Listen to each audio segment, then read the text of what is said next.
akan bermunculan, kata Nabi, di akhir zaman itu kelompok-kelompok fanatik. Yang fanatik terhadap golongannya, yang fanatik terhadap mazhabnya, yang fanatik terhadap apa namanya itu, kelompok dia, firqah dia. Yang bermunculan apa? Orang-orang yang, mohon maaf,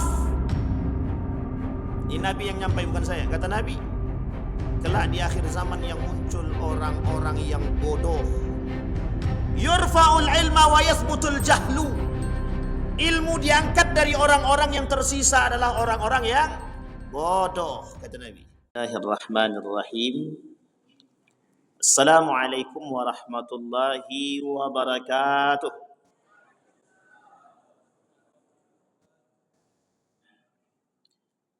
Alhamdulillahi rabbil alamin.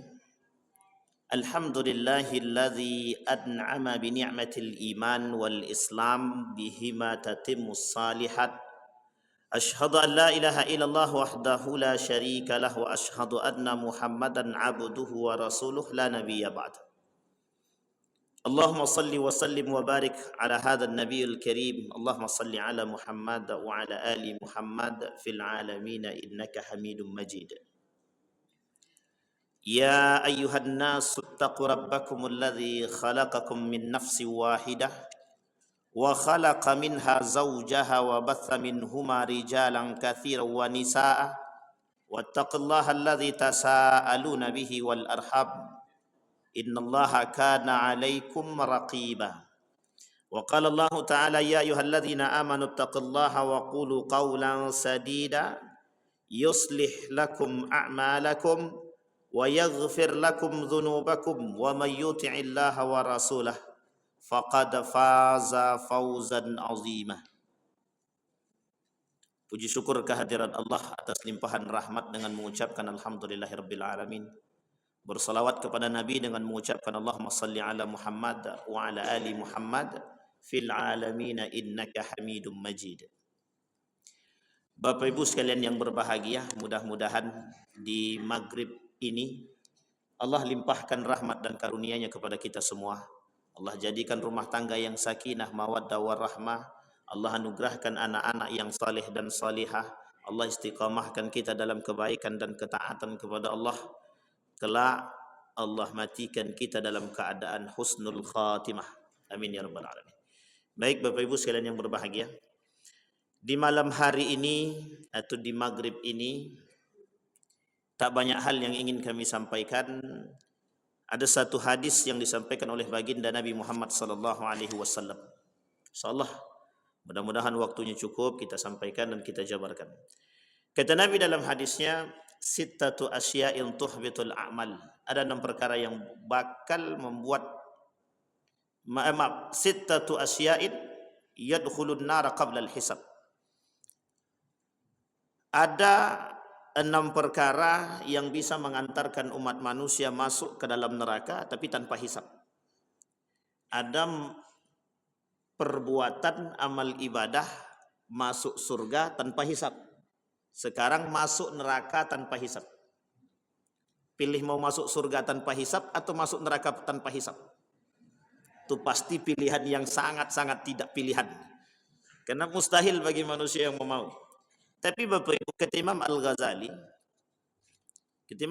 itu, aku ni bukan orang soleh, tapi aku berharap jadi bisa berkumpul dengan orang-orang soleh. Gitu. Dalam syair Abu Nawas itu ada, ya Allah, aku tidak sanggup, tidak layak masuk ke dalam surga, tapi aku tak sanggup masuk ke dalam neraka. Kira-kira kalau sudah tak layak masuk surga, tak sanggup masuk neraka, tempatnya di mana? Ada yang tahu Bapak Ibu tempatnya di mana? Ya tidak ada pilihan Bapak Ibu. Kalau tidak surga ya neraka. Tidak ada pilihan tengah-tengah itu, tidak ada. Kalau tidak masuk ke dalam surga ya masuk ke dalam neraka. Karena manusia pilihannya cuma 2. Kalau tidak baik ya buruk. Kalau tidak baik buruk. Kata Nabi, sittatun yadkhulun nara qabla al-hisab. Kemudian, qila man hum ya Rasulullah, siapa mereka? Ini kata Nabi, siapa mereka? Kata para sahabat kepada Nabi. Kemudian Nabi bilang, qala. Kita ambil poin-poin pentingnya 6. Kalau 6 itu agak banyak sedikit. Yang pertama kata Nabi, al-umara'u bil jur, pemimpin yang zalim, pemimpin pendusta, pemimpin pengkhianat, pemimpin yang jahat, pemimpin yang buruk, semua diktator, otoriter jadi satu. Ini pemimpin. Kata Nabi, al-umara'u bil jur, kullukum ra'in wa kullukum mas'ulun an ra'iyatihi.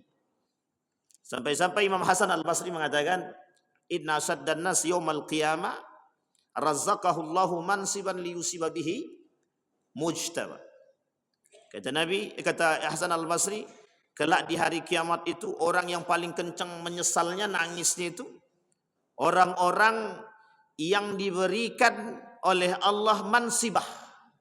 Mansibah itu kekuasaan, jabatan dan tempat dan kedudukan. Tapi bertujuan untuk menghancurkan rakyat, untuk menyiksa rakyat. Jadi pemimpin yang diberikan oleh Allah kekuasaan tapi bertujuan untuk menyakiti rakyatnya. Kalau kita berbicara tentang pemimpin yang zalim, ini panjang sekali. Karena ada karakter-karakter tertentu yang oleh para ulama, mengapa dia menjadi zalim, apa penyebab kezalimannya, dan bagaimana seharusnya kita bersikap terhadap kezaliman dia, dan apa yang harus kita lakukan sebagai seorang mukmin terhadap pemimpin yang zalim. Dan ini penting. Dan ini Bapak Ibu sekalian yang berbahagia panjang. Tapi secara ringkas kita bahas begini Bapak Ibu. Salah seorang ulama menuliskan kitab dengan judul Ensiklopedi Akhir Zaman. Ensiklopedi Akhir Zaman. Kata ulama tersebut menukil daripada hadis baginda Nabi Muhammad sallallahu alaihi wasallam. Kata Nabi, la taqumus sa'ah hatta tara.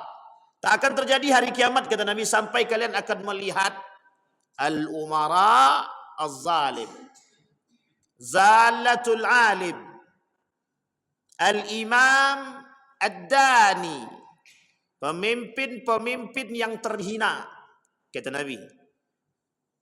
Dalam satu riwayat yang lain Nabi berkata begini. Tapi ini tak boleh dikait-kaitkan. Kata Nabi dalam hadisnya, ya'ti 'alan nasi zamanun yugharbaluna fihi gharbalah.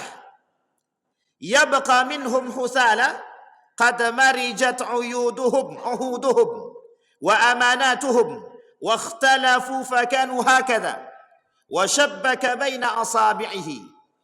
Satu ketika Bapak Ibu Nabi sedang duduk dengan para sahabat. Apa kata Nabi kepada para sahabat?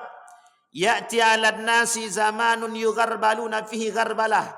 Akan datang satu masa kepada umatku kata Nabi di mana mereka orang-orang tersebut menyaring. Apa yang disaring? Yang disaring itu orang-orang yang baik. Sehingga orang-orang yang baik ini hasil penyaringan yang tersingkirkan. Kata Nabi, yugharbaluna fihi gharbalah. Orang-orang baik tersingkirkan satu. Wa yabqa fihi husalah. Yang tersisa dari orang-orang itu ketika itu adalah husalah. Tahu Bapak Ibu arti husalah? Husalah itu para penista-penista, para pelaku maksiat, kaum munafik. Dalam satu riwayat yang lain atau dalam pandangan ulama, ada 7 golongan pengikut Dajjal di akhir zaman itu. Jadi di akhir zaman nanti pengikut Dajjal itu 7. Salah satu di antara pengikut Dajjal yang 7 itu kaum munafik salah satunya. Kaum munafik.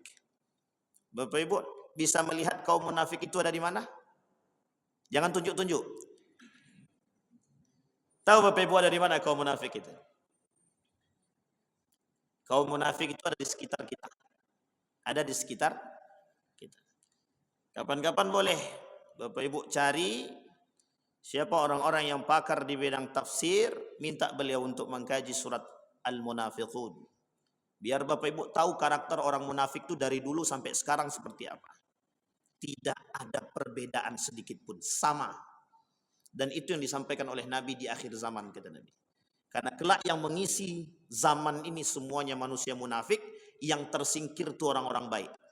Yang tersingkir orang-orang baik. Apa kata Nabi? Yugharbaluna fihi gharbalah. Tersingkir sedikit demi sedikit satu orang baik. Yang Tersisa husalah, para penista, pengingkar janji, pengkhianat, orang-orang pelaku maksiat, para koruptor, para suaper, suapisasi, para pelaku maksiat, para pelaku peminum khamar, para pezina, para pemabuk berkumpul jadi satu. Orang-orang yang baik ketika itu di mana? Mereka tak mampu menampakkan diri mereka. Ada yang beruzlah, ada yang tetap di rumah, ada yang tak berani keluar, ada yang keluar hanya untuk sekedar beribadah kemudian kembali. Kenapa demikian? Karena ketika itu kebenaran, keadilan, kejujuran tidak nampak. Yang nampak adalah dusta. Yang nampak adalah ketidakadilan. Yang nampak adalah ketidakjujuran. Dan itu yang terjadi di akhir zaman, kata Nabi. Pertanyaannya adalah, apakah perkataan Nabi ini pasti terjadi? Ada yang mengingkari? Assalamualaikum. Tidak usah terlalu tegang-tegang, betul Pak. Ada enggak yang mengingkari perkataan Nabi? Tidak ada Pak. Kalau kita orang beriman tak akan mungkin kita mengingkari. Pertanyaannya adalah, apakah perkataan Nabi ini pasti terjadi? Sekarang pertanyaan kemudian muncul. Kira-kira di zaman yang sekarang kita tempuh nih, sudah mulai berkurang atau bertambah orang baik itu? Ayo ngomong apa-apa di depannya. Pertanyaannya adalah, sadar kita akan berkurangnya orang baik di hadapan kita? Pertanyaan kemudian muncul. Di mana posisi kita? At-tatsabbut bil khair am ma'ahum? Kita tetap pada kondisi atau tetap pada pendirian kita sebagai orang yang baik, atau kita bersama dengan mereka? Sekarang lebih banyak yang bersama Bapak Ibu orang baik atau bersama mereka? Lebih banyak mana? Orang yang tetap pada pendiriannya dalam kebaikan atau bergabung bersama para pendusta, para pengkhianat? Bergabung atau memisahkan diri? Lebih banyak bergabung atau yang memisahkan diri? Jangan tersinggung, jangan tersinggung. Salah satu karakter kaum munafik adalah pengkhianat. Salah satu kaum munafik ciri dan karakternya, kata Syekh Dr. Aid Al-Qarni, adalah pengkhianat. Itu yang pertama. Al-umara'u bil jur. Ini kalau dibahas panjang Pak. Tapi begitu kata Nabi, kerap memang akhir zaman itu isinya memang para pemimpin-pemimpin yang zalim. Bapak Ibu boleh cek dari Amerika sampai Indonesia. Cek aja negara-negaranya Pak. Cek saja negaranya. Mana pemimpin-pemimpinnya yang memang pemimpinnya yang tidak zalim. Kita katakan pemimpin Indonesia zalim ya. Tapi kita mengambil daripada sejarah, kita kemudian melihat daripada sejarah, kita melihat daripada perkataan baginda Nabi, kita melihat dari perkataan Allah dalam Al-Quran. Coba kita runut. Hampir 80% perkataan Nabi sudah mulai terbukti. Sudah mulai terbukti. Semenjak terbukanya, semenjak runtuhnya Turki Utsmani, semakin nampak apa pengaruhnya.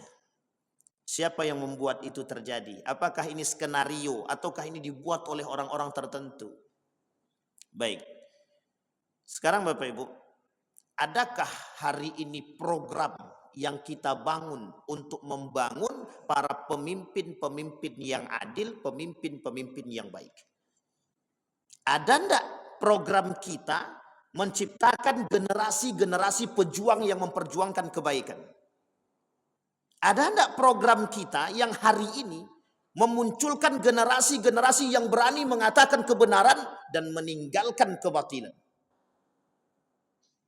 Adakah hari ini program yang mencetak kader umat pemberani? Jangan tersinggung. Memang begitu keadaan kita hari ini. Yang pertama, al-umara'u bil jur. Kita tak usah panjang pada masa itu. Yang kedua, kata Nabi, yang kedua, al-arabiyatu bil asabiyah. Al-arabiyatu bil asabiyah, kiasan untuk semua. Orang Arab yang sangat fanatik terhadap golongan mereka. Ini kiasan untuk semua. Akan bermunculan, kata Nabi, di akhir zaman itu kelompok-kelompok fanatik. yang fanatik terhadap golongannya, yang fanatik terhadap mazhabnya, yang fanatik terhadap apa namanya itu, kelompok dia, firqah dia. Yang bermunculan apa? Orang-orang yang mohon maaf. Ini Nabi yang nyampai, bukan saya. Kata Nabi, kelak di akhir zaman yang muncul orang-orang yang bodoh. Yurfa'ul ilma wa yathbutul jahlu. Ilmu diangkat dari orang-orang yang tersisa adalah orang-orang yang bodoh, kata Nabi. Wa yathbutul jahlu. Jahlu itu artinya bodoh. Tidak bisa diartikan apapun, tidak bisa. Diartikan orang tidak berilmu, memang arti jahlun itu bodoh. Dulu ada orang jenius. Sekarang tak ada lagi orang jenius, yang ada orang pinter. Orang pinter mulai berkurang semakin sedikit demi sedikit. Oh, itu sudah menjadi sunnatullah, bukan sunnatullah. Memang itu perkataan Nabi. Akan berkurang. Orang berilmu seperti apa yang berkurang? Orang berilmu yang dengan keimanannya. Kalau orang pinter banyak, orang berilmu hari ini banyak. Yang bergelar profesor tuh banyak. Yang bergelar doktor tuh banyak. Sekarang yang menjual agama tuh juga bergelar profesor, bergelar doktor, dan bergelar magister. Itu yang berani memperjualkan agama.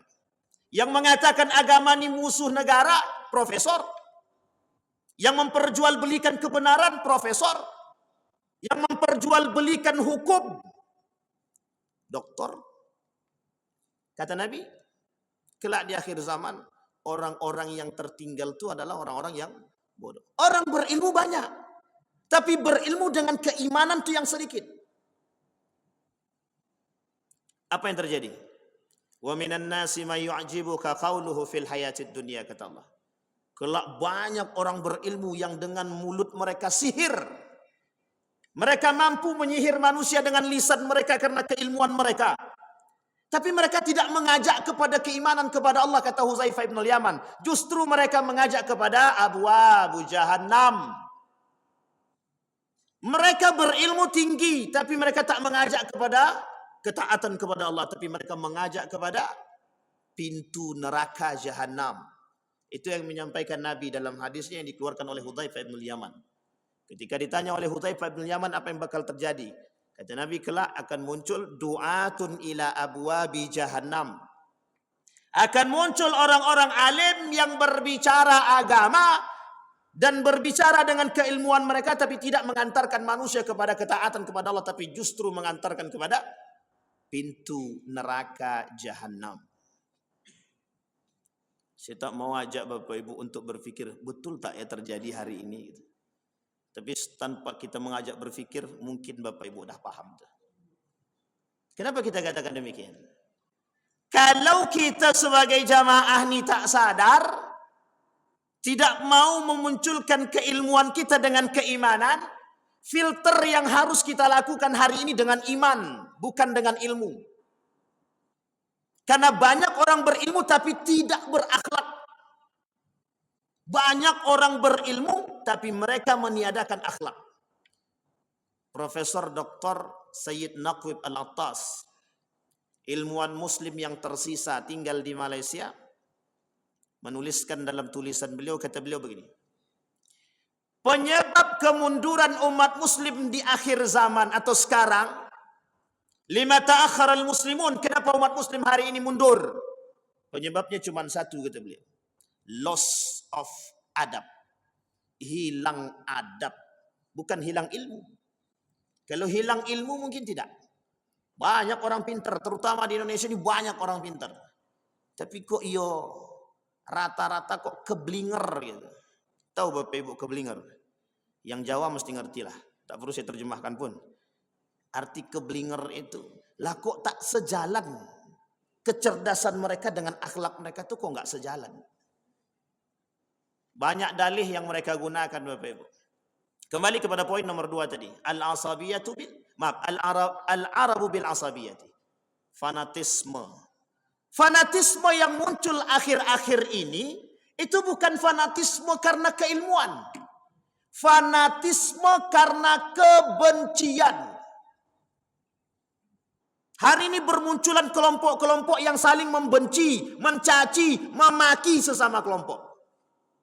Nabi dah kata, itu perkataan Nabi Bapak Ibu. Sudah sunnatullah begitu. Sudah Nabi yang ngomong, pasti terjadi. Hanya saja Bapak Ibu jangan ikut-ikutan mencaci dan memaki. Karena fanatisme tanpa ilmu berdampak pada perbuatan yang sama sekali tidak diinginkan oleh Allah. Yang terjadi hari ini itu. Yang terjadi hari ini itu. Di mana-mana termasuk di Pekanbaru. Mereka menganggap diri mereka paling baik. Antara satu dengan yang lain. Yang satu nyerang satu. Yang satu nyerang ke yang lain. Pertanyaannya yang bingung siapa? Kita Pak. Yang bingung. Yang benar ini yang mana? Kedua-duanya salah. Yang menganggap diri dia paling benar dan menolak kebenaran dari yang lain salah. Sama. Kedua-duanya sama. Man ahlakan nasu fahuwa ahlaku man kafar fahuwa kafir. Yang mencela sesama muslim sibabul muslimin fusuq wa qitaluhu kufrun. Mencaci maki, mencela umat muslim yang jelas-jelas mereka beriman kepada Allah, fasik. Dan membunuh mereka kafir. Membunuh ada dua. Membunuh dengan senjata. Yang kedua membunuh dengan lisan. Namanya pembunuhan karakter. Membunuh dengan lisan itu lebih tajam daripada membunuh dengan pisau. Apa kaitannya dalam Al-Quran? Al-fitnatu asyaddu minal qatl. Dua Pak kalimatnya dalam Al-Quran. Al-fitnatu asyaddu minal qatli. Yang kedua al-fitnatu akbaru minal qatl. Kalimat pertama asyaddu, kalimat kedua akbar. Allah tekankan dalam kalimat yang lain. Perkara lisan. Gara-gara apa? Asabiyah. Apa arti asabiyah itu Ustaz? Fanatik. Bermunculanlah di akhir zaman kelompok-kelompok yang disebut dengan fanatisme. Apa namanya Bapak Ibu? Fanatisme. Ibu-ibu mazhabnya apa? Syafi'i, Hambali, Hanafi atau Maliki? Maliki atau Syafi'i? Syafi'i atau Hambali? Syafi'i, tapi kok nggak pada bercadar semua? Hukum bercadar bagi Syafi'i wajib. Yang sunnah itu Imam Ahmad bin Hambal. Imam Ahmad bin. Ibu-ibu pakai kaos kaki nggak kalau keluar rumah? Pakai. Ada nggak yang nggak pakai kaos kaki? Ada. Itu mazhabnya siapa? Syafi'i itu bukan? Yang keluar rumah tanpa kaos kaki itu mazhabnya Imam Abu Hanifah, Imam Malik. Yang pakai kaos kaki mazhabnya Imam Syafi'i. Lebih banyak mana? Ikut mazhab Syafi'i atau Imam Malik? Atau Imam Abu Hanifah? Sekarang pertanyaannya, apa boleh tidak kita melakukan demikian? Boleh tidak kita menyalahkan ibu katanya Syafi'i tapi sekarang kok nggak bercadar? Berarti ibu ini pengikut abal-abal. Bisa kita katakan begitu? Tidak. Tidak bisa. Kenapa tak bisa? Karena pada masa mereka tidak ada caci maki. Yang boleh melakukan caci maki, bukan caci maki. Yang boleh mengatakan, melemahkan konsep-konsep itu hanya orang-orang yang berilmu. Hari ini itu yang berbicara orang-orang yang dungu. Makanya mereka dengan bebas berkata, oh si Anu, oh si B, oh si C. Karena asabiyah yang mereka lakukan tanpa ilmu. Kalau dia fanatik dengan ilmu, dia tak akan mencaci maki orang lain. Kalau dia fanatik dengan ilmu. Ini yang kita tak mau Bapak Ibu. Karena dalam kehidupan kita tidak mutlak Syafi'i. Di dalam kehidupan kita tidak mutlak Syafi'i. Dan kita tidak berhak mengatakan yang bukan Syafi'i salah. Dan kita tak berhak mengatakan yang bukan Hambali salah. Yang bukan Maliki salah. Tidak bisa Pak. Ada satu kondisi kita menggunakan madhab A. Ada satu kondisi kita menggunakan madhab B. Dan itu kondisi-kondisi tertentu. Bukan berarti kita lepas pada pegang. Kita boleh berpegang teguh Pak. Hukum berpegang pada satu madhab itu sunnatun muakkadah. Bahkan ada yang mengatakan wajib. Betul, wajib tapi tak mengharamkan bagi yang lain. Ini unik Pak, unik. Saya sering ditatar pertanyaan, Ustaz, tadi kami kan lupa Ustaz. Lupa kami tadi. Lupa apa? Lupa pakai cadar katanya. Gimana, salahkah kami? Kemudian ada kami sholat Ustaz. Tiba-tiba kami tak sholat tahiyatul masjid. Ada orang bilang sama kami tak sah sholat kami Ustaz. Sampai dia bilang pokoknya tak usah sholat sini. Anda tidak sah sholat Anda, pergi balik ke rumah kata dia. Saya bilang ini kelompok mana lagi? Ini lebih parah daripada sesat ini kalau begitu. Sampai sini paham Bapak Ibu. Jadi kondisi kita Bapak Ibu, kondisi al-Arab bil asabiyah. Ini kiasan untuk semua. Kalau kita kembalikan kepada al-Arab wal asabiyah, orang Arab yang fanatik banyak. Hari ini bermunculan Bapak Ibu perkataan Nabi itu, terbukti. Orang Arab itu, jangankan orang Arab, yang baru masuk ke Arab aja rasisnya kuat. Rasis Bapak Ibu, rasis. Orang Arab itu sangat fanatik terhadap kelompok mereka. Misal Bapak Ibu dari kabilah, Tamim. Itu orang-orang Tamim tidak mau Bapak Ibu. Mereka akan hebat-hebatan. Mana yang paling hebat? Daluskah, Tamimkah, Kubaikah atau apakah? Begitu Bapak Ibu. Sehingga rasismenya tinggi. Rasis di sana tinggi.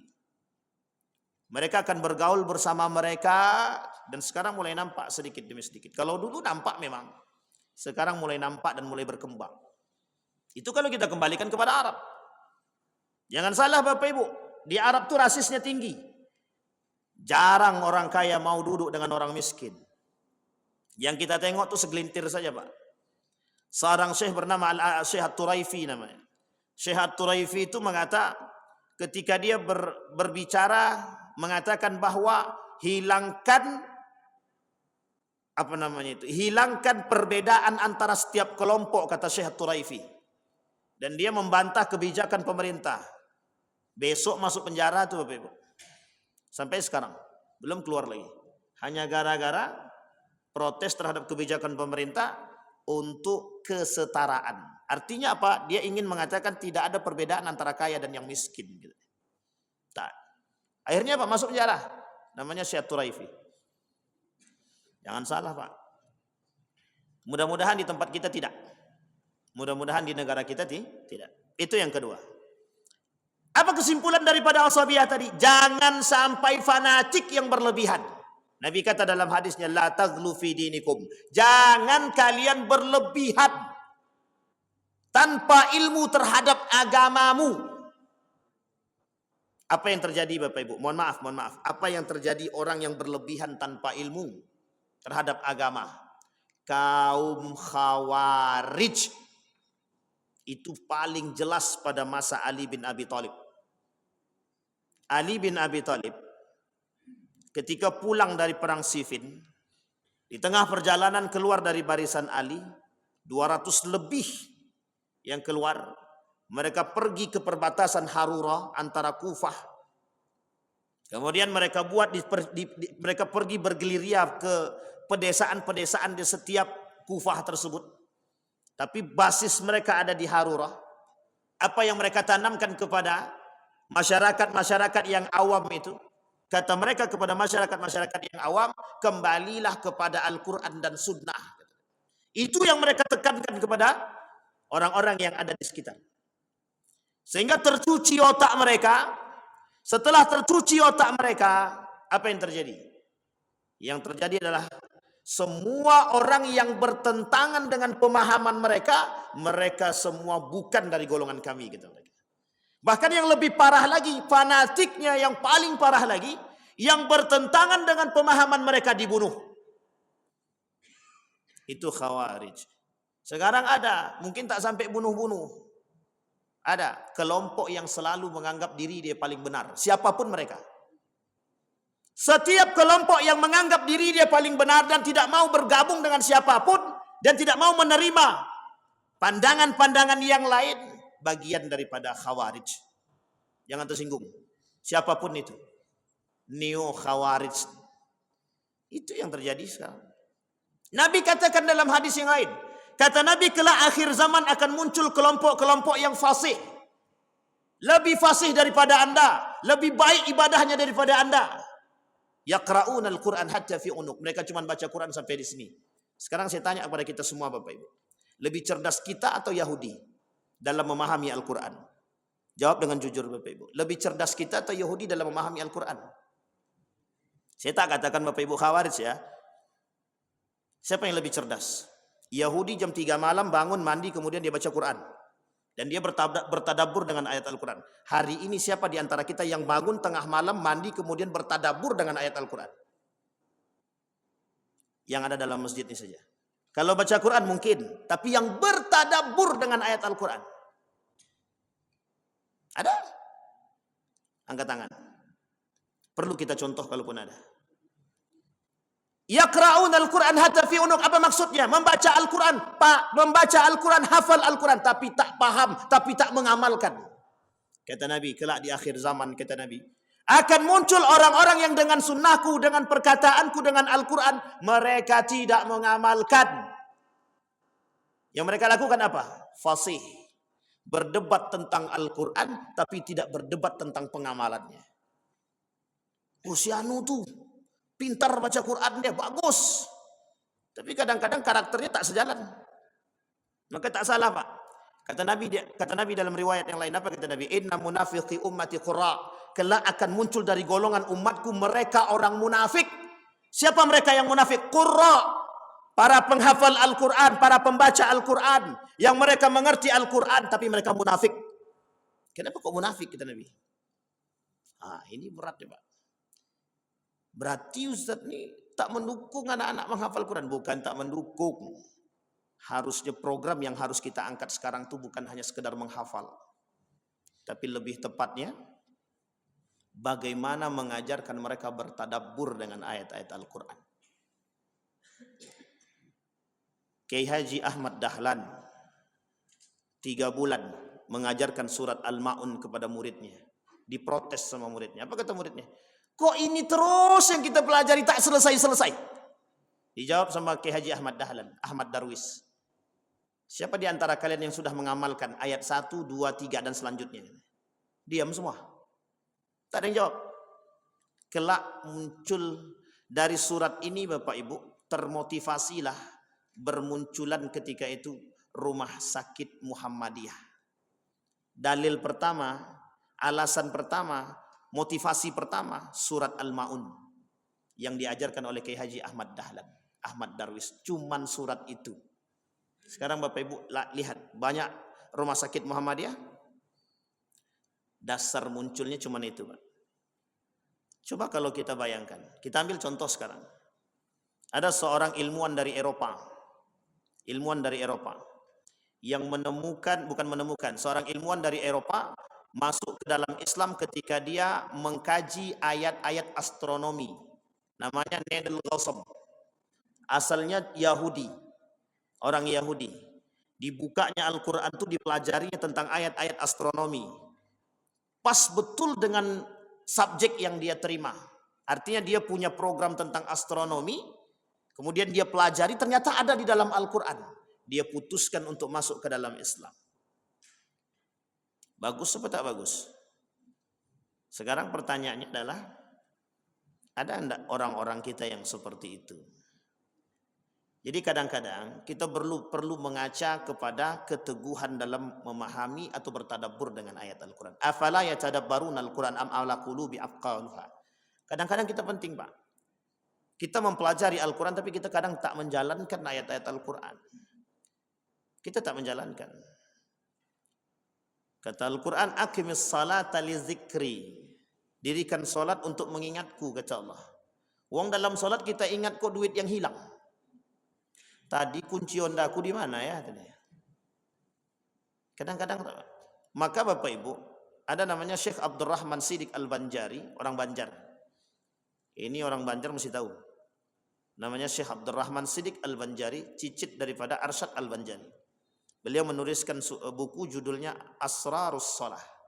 Imam Al-Ghazali juga menuliskan Asrarus Zakah, Asrarus Salah, Asrarus Siyam. Dalam kalimat yang dipapar oleh Syekh Abdurrahman Siddiq Al-Banjari dalam kitabnya, bagaimana memunculkan nilai-nilai solat. Bukan solatnya, tapi nilai-nilai solat. Kembali kepada poin kita Bapak Ibu. Banyak orang yang solat, tapi kenapa kok masih korupsi Ustaz? Ini pertanyaan sering banget mereka lontarkan kepada kami. Mengapa Ustaz kok banyak orang solat tapi kok masih mencaci dan masih memaki? Dia solat tapi kok masih mencuri, dia solat tapi kok masih korupsi, dia solat tapi kok ini itu dan lain sebagainya. Siapa yang bisa jawab Bapak Ibu? Kenapa Bapak Ibu? Kata Allah, inna salata tanha 'anil fahsya'i wal munkar. Salat bisa mencegah perbuatan keji dan mungkar. Berarti salat bisa menjaga harusnya. Salat bisa menjaga tangan harusnya. Pertanyaannya, kenapa dia salat? Mohon maaf, korupsi juga jalan. Dia salat, suap juga oke. Mulut dia teriak, jangan suap haram, dia mendengar. Tangannya ngambil. Paham maksud saya Bapak Ibu? Para pelaku tuh sholat tak sholat.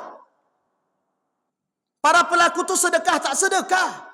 Para pelaku tuh puasa tak puasa. Tapi ngapain? Kata Imam Al-Ghazali, banyak yang tidak tertanam dalam diri mereka. Jadi perbuatan belum tentu diamalkan. Kembali kepada poin kita Bapak Ibu. Al-Arabu bil asabiyati. Orang Arab dengan asabiyahnya, dengan fanatiknya. Jadi kalau kita mau fanatik terhadap satu golongan, fanatiklah dengan ilmu. Pelajari sekuat tentang ilmu yang diadopsi oleh pandangan kita. Misal orang Muhammadiyah misalkan, pahami betul-betul karakter Muhammadiyah, dalami tentang ilmu-ilmu Muhammadiyah yang dipelajari oleh Muhammadiyah. Nahdlatul Ulama, kuatkan keilmuan terhadap apa yang diajarkan oleh ulama-ulama di Nahdlatul Ulama. Nanti Bapak Ibu akan ketemu titiknya. Apa titiknya? Terbuka pikiran kita. Terbuka pikiran kita. Apakah semua ulama itu NU ataukah semua ulama itu Muhammadiyah? Tidak. Artinya apa? NU dan Muhammadiyah hanya golongan, hanya perserikatan, hanya organisasi, bukan mazhabi. Kenapa orang NU yang harusnya latar belakangnya Syafi'i, tapi masih ada tuh yang menggunakan selain daripada mazhab Syafi'i? Kenapa juga sebaliknya orang Muhammadiyah yang dianggap tidak bermazhab tapi banyak menggunakan mazhab? Sampai di sini bisa dipahami. Ini penting untuk kita pahami. Jadi kita ini jangan sampai fanatik lah. Kadang-kadang yang muncul dalam diri kita tuh Pak, bukan fanatik, bukan membela agama. Hari ini itu ada orang-orang yang mengaku membela agama pada hakikatnya karena kebencian. Si anu itu kelompok radikal. Diserang terus. Sampai dibawa kepada jalur-jalur pilkada. Pada hakikatnya kebencian. Bukan karena memperjuangkan agama. Bukan memperjuangkan agama. Kalau betul mereka memperjuangkan agama, mesti dapat titik temunya, bukan karena kebencian. Ini yang terjadi hari ini Bapak Ibu. Fanatisme menyebabkan hilang akal sehat dan hilang keimanan kita. Nomor 3. Waddahaqin bil kibar. Para penjajah dengan kesombongannya. Ini saya ambil secara global. Ada namanya Zionisme. Ada namanya Amerika. Sekarang Amerika itu adalah negara paling sombong di muka bumi ini. Jadi kalau Bapak Ibu mau kata Amerika itu Dajjal, boleh aja tuh. Mungkin namanya Dajjal yang terselubung. Kenapa kita katakan demikian Bapak Ibu? Negara Amerika berhasil menjajah semua negara yang ada di dunia ini. Tapi kalau disederhanakan maknanya, hari ini itu Bapak Ibu, kita ini sedang dijajah. Merdeka secara fisik tapi tak merdeka secara mental. Kita merdeka secara fisik tapi kita tidak merdeka secara mental. Kenapa saya katakan tidak merdeka secara mental? Hari ini kita dijajah dari dunia pikiran, kita dijajah dari dunia pendidikan, kita dijajah dari dunia mental. Dan kita lebih parahnya lagi yang dijajah adalah akhlak. Akhlak kita hari ini dijajah.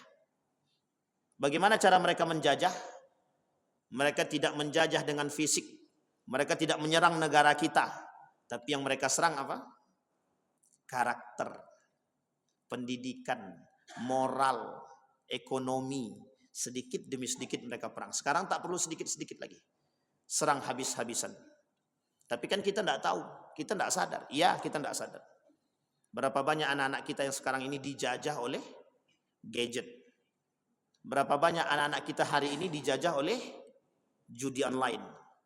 Berapa banyak hari ini manusia dijajah oleh game online. Berapa banyak orang hari ini dijajah oleh pinjol. Berapa banyak orang hari ini dijajah oleh prostitusi online. Berapa banyak hari ini kita dijajah oleh pendidikan-pendidikan yang tidak bermutu dengan dalih pendidikan karakter pada hakikatnya makin tidak berakhlak. Siapa yang datang? Siapa yang memasukkan pemikiran-pemikiran demikian? Siapa yang masukkan? Harus kita akui, Pak. Mereka yang belajar ke Eropa, balik ke sini diberikan posisi, mereka rusak, mereka rancuhkan semua. Orang Eropa berhasil mencuci otak umat muslim yang belajar ke sana, jangan tersinggung. Meskipun tidak semua. Tapi mayoritas yang belajar ke sana, ke Eropa, belajar mengambil studi Islam, balik-balik merusak. Jangan tersinggung. Meskipun tidak semua, sebagian. Yang mengatakan semua agama benar, lulusannya mana? Yang mengatakan agama musuh negara, yang lulusannya mana?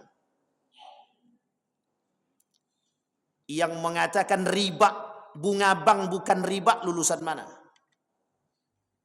Yang mengatakan nikah beda agama tidak haram, lulusan mana? Yang mengatakan pendidikan berbasis karakter atau level revolusi, itu lulusan mana? Yang mengatakan ekonomi kita baik-baik saja meskipun dengan riba, lulusan mana? Yang mengatakan, mohon maaf, yang mengatakan orang yang berhubungan badan itu tidak zina kalau suka dengan suka, siapa? Lulusan mana? Terasa atau tak terasa kita sedang dijajah dengan demikian? Yang mengutarakan tentang peraturan pemerintah tentang kondom itu siapa? Yang ingin merealisasikan kondom itu siapa? Lulusan mana? Bukan rasis. Begitu keadaannya hari ini. Berhasil mereka menjajah kita dengan apa? Program. Mereka punya program. Yang melakukan program itu siapa? Umat muslim. Mereka kafir yang punya program, umat muslim yang menjalankan program dia. Orang munafik. Pertanyaannya adalah, dijajah atau tak dijajah kita hari ini? Sekarang pertanyaannya adalah, orang tua sulit untuk mengingatkan anak. Bahkan anak condong untuk melawan kepada orang tua. Itu hasil penjajahannya, Pak. Hasil penjajahannya. Nak, sholat. Emak aja dulu. Berani enggak emaknya mukul dia? Nanti kalau dipukul, Ustaz, kena undang-undang perlindungan anak. Betul apa salah? Mereka akhirnya didukung, di backup. Yang rusak apa? Karakter.